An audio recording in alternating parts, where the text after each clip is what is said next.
بسم اللہ الرحمن الرحیم.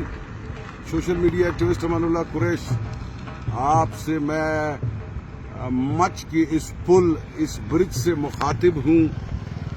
یہ پل مچ کو نیشنل ہائی وے سے ملانے کا ایک اہم واحد راستہ ہے. اس پل کے تھرو مچ کے لوگوں کی مچ کے ٹرانسپورٹ کی آمد و رفت ہوتی ہے کوئٹہ سے بھی پاکستان کے دیگر علاقوں کی طرف.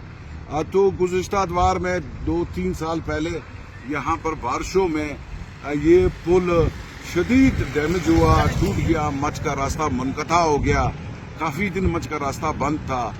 فیصل امین جب وہ یہاں پر میرے خیال میں سیکرٹری ہوا کرتے تھے، سیکرٹری B&R، اس زمانے کی بات ہے، تو یہاں پر یہ راستہ منقطع تھا، آمد و رفت بند تھی کافی دن. تو پھر اسی ادوار میں یہاں پر جو ہے جلدی ایمرجنسی بنیادوں پر کچی مٹی بجری اٹھا کے اس کو بند کر کے یہاں بنایا. اس پل کے راستے کو آمد و رفت کے لیے کھول دیا گیا ایمرجنسی بنیادوں پہ.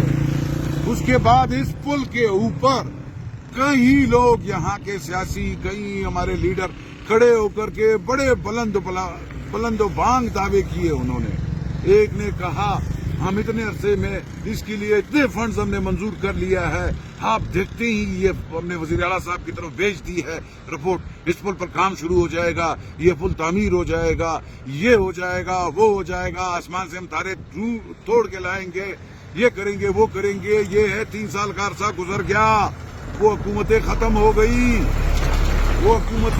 گئی. آپ لوگوں کو یاد دلاتا چلوں، آج تک اس پل پر 1 انچ کا کام نہیں ہوا ہے، کچھ بھی نہیں ہوا ہے.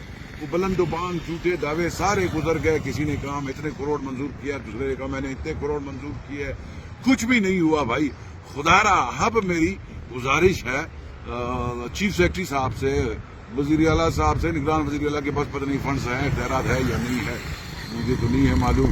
بہرحال وزیر اعظم صاحب سے، آرمی چیف صاحب سے، اسٹیبلشمنٹ سے سب سے میری گزارش ہے مچ کے اس پل کو تعمیر کیجئے، اس کو بنا لیجئے، اس کے لیے فنڈز مختص کریں، اس کے لیے فوری طور پر فنڈ جاری کر کے اس پل کو بنایا جائے تاکہ کسی بڑے برسات کے صورتحال میں، بارش کی صورتحال میں یہ پل ٹوٹ نہ جائے.